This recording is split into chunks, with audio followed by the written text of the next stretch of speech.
네, 김도현님께서 문의를 주신 코스모 신소재와 함께 이야기를 나눠보겠습니다. 매수 가격은 15,900원, 그리고 비중은 20%입니다. 진단 부탁드립니다 라고 말씀을 주셨네요.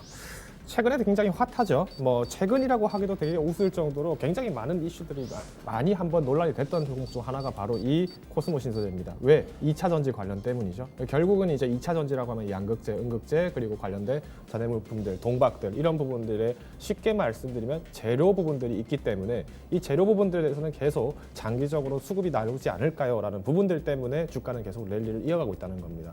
자, 앞서서 잠깐 이제 박주영 의원께서도 말씀 주셨지만은 지금 시장에서 굉장히 이슈가 되고 있는 거는 K 뉴딜 관련입니다. 그 중에서도 2차 전지 관련된 부분들이 또 한번 모멘텀을 계속 이어가다 보니까 실제 그 관련된 지수 안에 편입되지 않은 종목이라 하더라도 이 관련된 종목들에 대해서 매출을 잡고 있는 혹은 관련된 제조나 자재, 장비를 납품하는 업체들조차도 평가가 계속 지속 상승을 할 전망으로 나타나는 경우가 많습니다. 자, 그러면 코스모 신소재는 어떻느냐?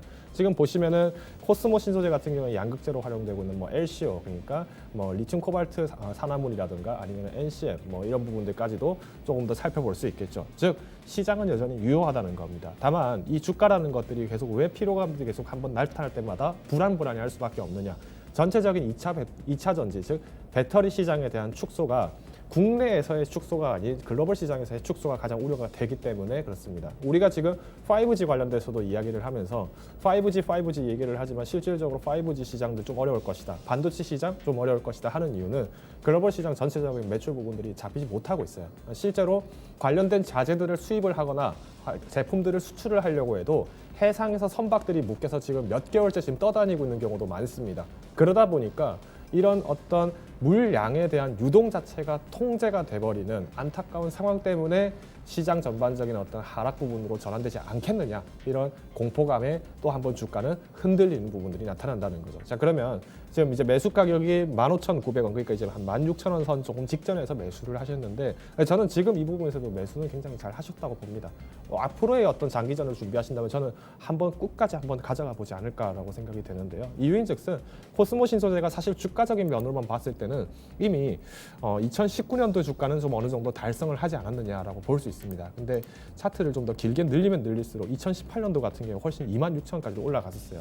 이때 당시만 하더라도 마찬가지로 LCO라든가 이런 부분의 매출 비중은 충분히 높았습니다. 오히려 올해 LCO 부분들이 조금 더 낮게 평가된 것도 있습니다. 그래서 앞으로의 가시성들, 그리고 특히 매출 부분에 더불어서 이제는 시장 전반적으로 2차 전지에 대한 어떤 양극재의 수요 부분들이 더 많이 나타났기 때문에 공급자 입장에서는 훨씬 더 편하게 매출을 잡을 수 있다는 강점들은 중장기적으로 봤을 때 훨씬 메리트가 클 수 있다는 거죠. 자, 그러면 일단은 수급과 같이 한번 조금 연계를 해보겠습니다.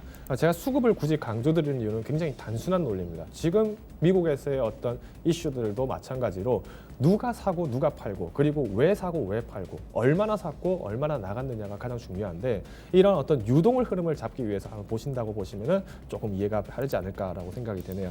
자, 일단은 팬데믹 이후의 어떤 이제 흐름을 보시면은 사실 외국인들은 빠졌습니다. 왜냐, 어느 정도 주가적인 부분들도 굉장히 많이 올라왔고, 쉽게 말하면은 테슬라처럼 어느 정도 밸류에이션 부분들이 좀 더 충분히 선반영이 됐기 때문에 이제는 매도 한번 해야 된다라는 부분들이 나타나는 거고요. 오히려 기관과 개인의 입장에서는 국내에서 어느 정도 특히 K 뉴딜 관련된 중장기적 시각으로 본다라고 했을 때는 진입도 충분히 나쁘지 않다라는 거죠. 자, 그러면 이제부터의 전략은 다시 한번 연초의 기준으로 해서 수급을 보면서 이해를 마치겠습니다.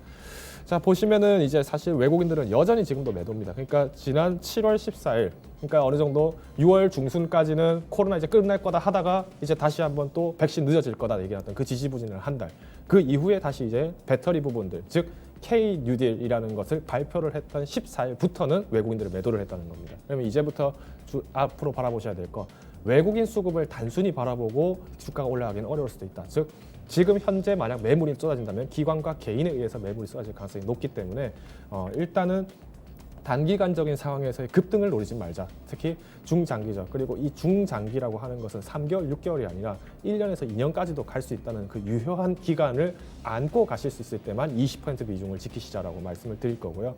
오히려 나는 2년, 3년까지는 너무 어렵다라고 하신다면 저는 일단 비중은 10%로 조금 단축을 시키자라고 저는 제안을 드릴 것 같습니다. 오히려 단축시켰다가 주가가 조정됐을 때 들어가서 20%를 맞춘다면 오히려 더 효과적입니다. 하지만 급한 마음에 들어가서 잡았다라고 하신다면은 저는 굳이 이 시점에 아니더라도 언제든 진입은 가능하지 않을까라고 판단을 하기 때문에요.